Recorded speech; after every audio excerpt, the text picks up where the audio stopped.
ഇതിന് അഭിപ്രായം പറയാൻ ഞാൻ ആളല്ല മോനെ. ഞാൻ അത്രയും വളർന്നിട്ടില്ലടാ.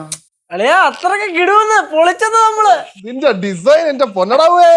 അതിന്റെ പൂ സെലക്ഷൻ ആണ് ഈ കൂടുതൽ ഇഷ്ടപ്പെട്ടെ. പ്ലാനിങ് ആയിരുന്നു നമ്മുടെ.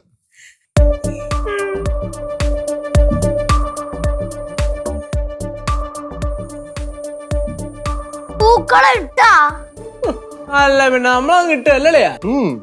ഞങ്ങളല്ലേ പൂ പറിച്ചോണ്ട് വന്നേ, എന്നിട്ട് ഞങ്ങളോട് ചോദിക്കാതിരുന്നാ? അതിപ്പോ പൂക്കളം ആരാളും ഇട്ടാ പോരെ. അതൊന്നും പറ്റൂല.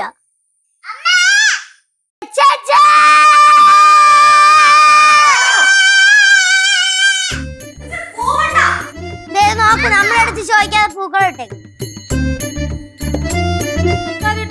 ഞാനല്ലട്ടോ.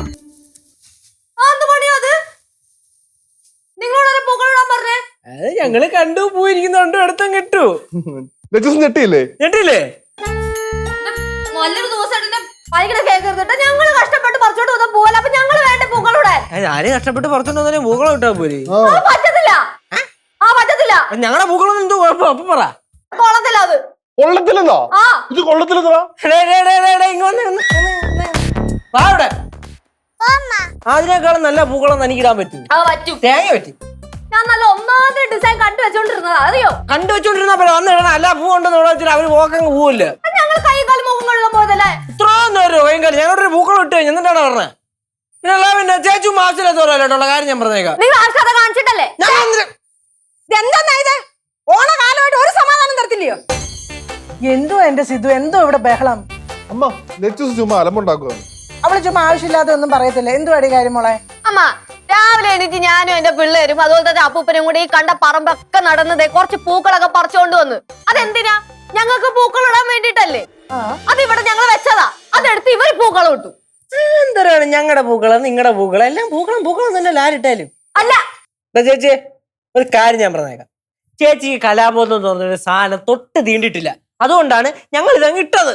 ചേട്ടനാ കലാബോധം ഇല്ലാത്തത്. ആടി പറഞ്ഞ എനിക്ക് കലാബോധം ഇല്ലെന്ന്? എനിക്ക് കലാബോധമൊക്കെ ഉണ്ട്. അതെ അതെ, ഇതല്ലേ നിന്റെ കലാബോധം. ഏതുണ്ട്? സൂപ്പറല്ലേ, നല്ല ഭംഗിയില്ലേ? ഒരുമാതിരി ഛർദിച്ചിട്ട പോലെ. അതെ, നിങ്ങൾക്കൊക്കെ പൂക്കൾ ഉണ്ടെങ്കിൽ നിങ്ങൾ കഷ്ടപ്പെട്ട് പൂവൊക്കെ പറിച്ചോണ്ട് വന്ന് അല്ലെങ്കിൽ മേടിച്ചോണ്ട് വന്ന് ഇടണായിരുന്നു. അല്ലാതെ ഞങ്ങൾ കഷ്ടപ്പെട്ട് പറിച്ചോണ്ട് വന്ന പൂ കൊണ്ടല്ല പൂക്കൾ ഉണ്ടത്. ഓ മോളെ ലച്ചുവേ, ഞാനൊരു കാര്യം പറയട്ടെ. ഇന്നിപ്പൊ അവര് പൂക്കളം ഇട്ടു, നാളെ ഒരു കാര്യം ചെയ്യേ, നിങ്ങൾ പൂക്കളം ഇട്ടോ. അപ്പൊ പിന്നെ ഇവിടെ വഴക്കുണ്ടാവില്ലല്ലോ. അത് പറ്റൂല, പറ്റൂല, പറ്റൂല, പറ്റൂല, പറ്റൂല. ഇപ്പൊ എന്താ ഇവിടുത്തെ പ്രശ്നം? നിങ്ങൾക്കും പൂക്കൾ ഇടണം, ഇവർക്കും പൂക്കൾ ഇടണം, അത്രയല്ലേ ഉള്ളൂ. നാളെ നേരം വെളുക്കുമ്പോ രണ്ടുപേരും ഓരോ പൂക്കൾ ഇട്ടേ. ഒരു വീട്ടിലെങ്ങനെ രണ്ട് പൂക്കളം? അതൊക്കെ ഭയങ്കര ദോഷമാ. അത് കുഴപ്പമില്ല സീതേ, നാളെ രണ്ട് ടീമും ഓരോ പൂക്കൾ ഇട്ടേ. ഏറ്റവും നല്ല പൂക്കളത്തിന് എന്റെ വക ഒരു സമ്മാനം.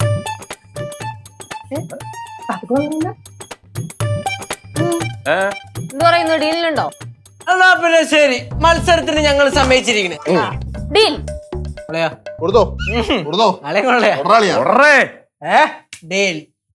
ഓക്കെ. അതെ, ഈ പൂക്കളം ഇടുന്ന മത്സരത്തിന് എന്തെങ്കിലും നിബന്ധന ഉണ്ടോ? നിബന്ധന ഉണ്ട്.